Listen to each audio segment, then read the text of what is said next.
and welcome in to the Rock Talk studio. If you're into rock and roll books and documentaries and love all that good rock and roll history, but you don't have the time to sift through all the hype, you are in the right place. I'm your host, Big Rick, and I do the watching, I do the reading, and I do the digging, so you don't have to waste your time. If it's worth checking out, I'm going to tell you why, and if it isn't, I'll save you the hours. And today, I'm going to take a look at a new book that gets a lot right, but also reignites an old debate fans are still arguing about.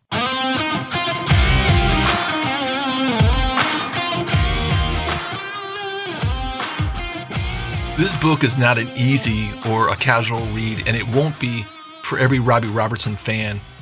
Today's book we're going to be taking a look at is Robbie Robertson's second memoir. It's entitled Insomnia. And why would you write a memoir about one of the darkest and uncertain times of your life? Unfortunately, we're never going to know, but at least we have record of it here with this book, Insomnia. And this is something that Robertson was putting together right before he passed away in 2023. In fact, he told Rolling Stone magazine 6 months before he died that he was working on 2 books. This one here focuses on the years 1977 to 1980, a time right after the band's Last Waltz concert. And there is definitely a fair amount of band stuff in this book. So if you're a band fan, hang in there. This episode is definitely for you. And yes, there's also a dust up over an old debate that fans are still arguing about that, but I'm going to get to that in a minute. But let's take a look at the real focus of Insomnia first, and that is Robbie's intense creative and personal bond with Martin Scorsese. That's what this book is primarily about, and it's about the period right when Robertson's world was literally coming apart. His identity as a songwriter was shaky. He just broke up with the band. His wife kicks him out of his house, and he starts living in the Shangri-La studio, the band's studio out in LA. And this place is filled with constant interruptions, musicians going in and out at all times. And it had an eerie atmosphere that Robbie actually thought the place was haunted. And he begins to seriously question his own mental state. And right about this time, enter Martin Scorsese. When Robertson first saw the film Mean Streets, which Martin Scorsese wrote and directed, and it had an opening scene with Ronnie Spector doing the classic tune, Be My Baby, it made him realize that Scorsese was definitely the guy to document the band and help put together the Last Waltz. And the first 100 pages or so of this book are especially fascinating if you're a fan of the band and the Last Waltz. If you ever wondered what happened to the band after the Last Waltz concert, this book definitely fills in a few gaps here. I really enjoyed that part about it. A bunch of the pages are dedicated to Robbie walking us through how the Last Waltz came together. And we also get to see how it was edited with Scorsese's help and how much he played a part in that and how the soundtrack to the movie came together. That was interesting. There's a bunch of really cool insight there about that. And I'll tell you what, reading this book, and especially this part, made me really jones for a book about the Last Waltz. Wouldn't that be cool? Especially, how did they get all these artists to come together for the show?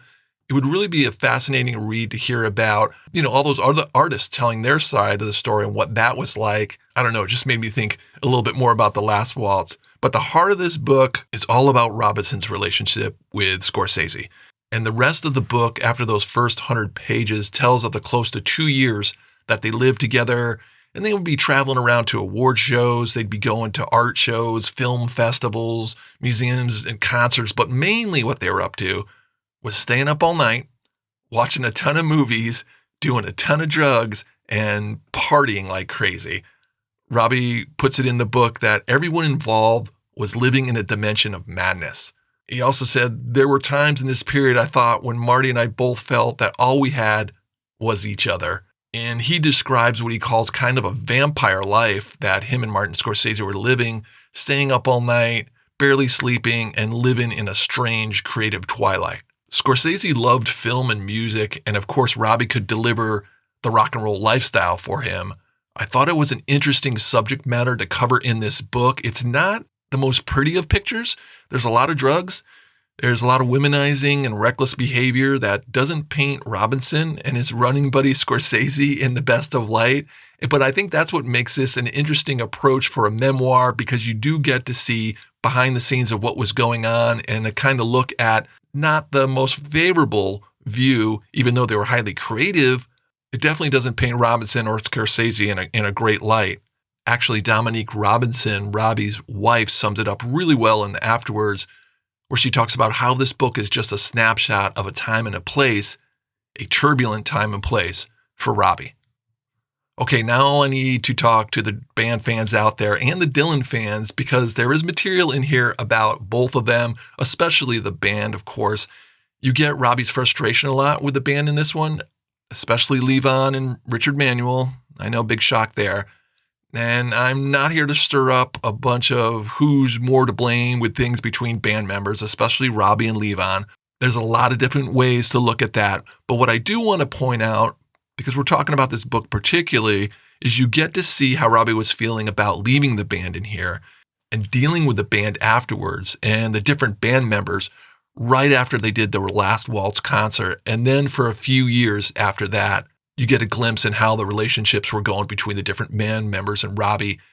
In regards to the Dylan stuff, most of that is centered around Bob and the Last Waltz concert. So there's a couple of cool little nuggets in there about Bob Dylan and the Last Waltz. But beneath all the chaos, Insomnia looks at an artist in transition. He tried acting, Robbie tried producing and reuniting the bands in here. They all failed. But ultimately, he finds his way and his next creative chapter by scoring and soundtracking, sticking mainly to Martin Scorsese's films. And that partnership would last the rest of his life. They weren't housemates for long, but they remained creative partners for the rest of Robbie Robertson's life. And this book is about those 3 years in Robbie's world, giving you all you need to know about that unique friendship between Martin Scorsese and Robbie Robertson. Robbie Robertson's Insomnia is 288 pages. And I've got a special tidbit for you about The Last Waltz. I was watching something the other night, and it provided some really interesting insight on Scorsese and The Last Waltz, and I wanted to fill you in on that. And I've also got 3 really strong recommendations for other things to check out. One that just recently came out. So if you're interested in more about Robbie Robertson and the band, stay tuned. That's coming up next.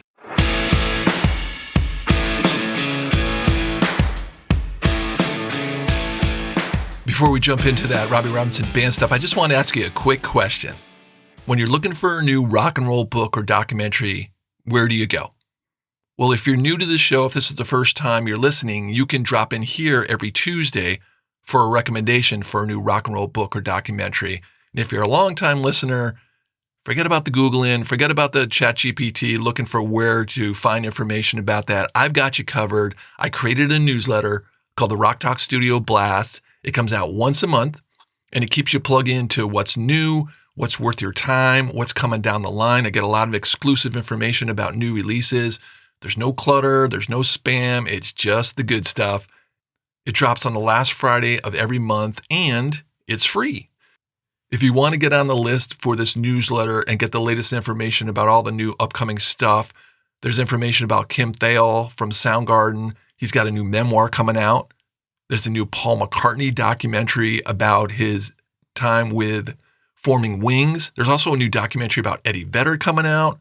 A lot of cool stuff. The link's in the show notes, so just click the little show notes. There's a link that will give you access to the Substack subscription. Again, it's free, and that'll get you once a month, the Rock Talk Studio Blast.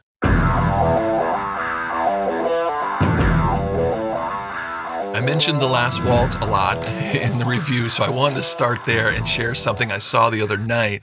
If you want to see some cool stuff about The Last Waltz, there's a documentary that's playing right now called Mr. Scorsese, and it has a few good moments on the concert in The Last Waltz. I was really surprised actually how much time they actually dedicated to it in the Scorsese documentary. It's really cool. Like Robbie said in the book, no one did it better when it came to pairing music and film than Martin Scorsese. Scorsese has definitely done some great stuff with music and film. I mean, Casino and Goodfellas and Taxi Driver and Mean Streets. There's so many great moments with music and film. He also did those really cool rock and roll documentaries. That Stones doc he did, Shine a Light, where he filmed them at the Beacon Theater. And there's also the very unique Dylan kind of mock talk, but still with a lot of great stuff in it that captured the legendary Rolling Thunder Revue tour. Mr. Scorsese doc, check that one out for a little bit extra on The Last Waltz. I promised 3 things that I want to recommend to band fans, and I think these are really kind of almost must-reads. And the first is Testimony, and that came out in 2016, Robbie Robertson's autobiography, New York Times bestseller. I really enjoyed how it was written. It was very different. I will say there is a sense of legend building here, but his writing was really different. He has a linguistic flair that to me made it more of an enjoyable read. It is less about meticulous fact-checking or exposing every personal flaw, but really more about the way he crafted this story. And it's a compelling story. It's definitely an interesting read. It's entertaining. It's Robbie shaping the story more than dissecting his part in the band's highs and lows. Either way, to me, it's a must-read for band fans. I really like this one, Testimony. You can't read a Robbie Robertson book and not read a Levon Helm book. Levon's book was published in 1993 called This Wheel's on Fire, and that was co-written by Stephen Davis. It's also a must. I mean, it is a classic rock and roll memoir.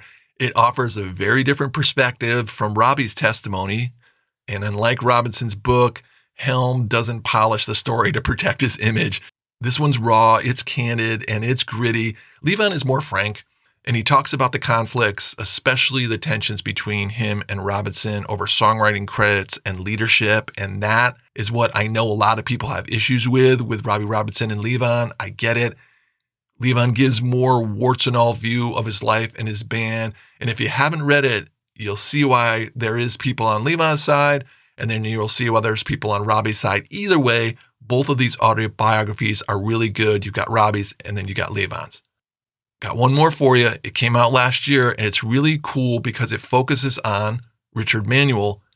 The book is called Richard Manuel, His Life and Music from the Hawks and Bob Dylan to the Band, and it's written by Stephen T. Lewis.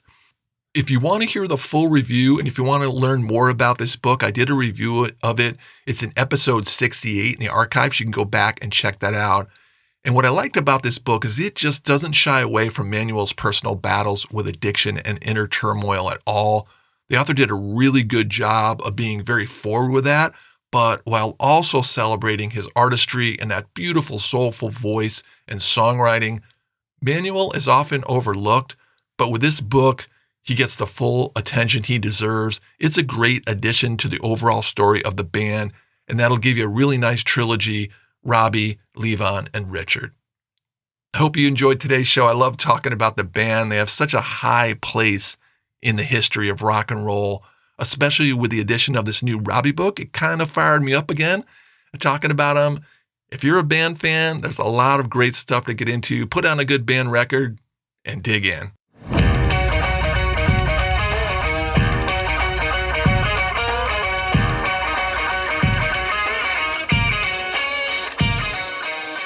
Thanks for tuning in, everybody. Love talking rock and roll with you. Coming up in the next couple of weeks, some really cool stuff. There's a new David Gilmour book, a new Eddie Vedder documentary. There's going to be a special show about the Grateful Dead's docs and books. There's also a Beatles show that has a bunch of docs and books. Tune in, coming up in the next few weeks. All right, let's tear it down, pack it up, and head on down the road. I'll catch you next time in the Rock Talk studio.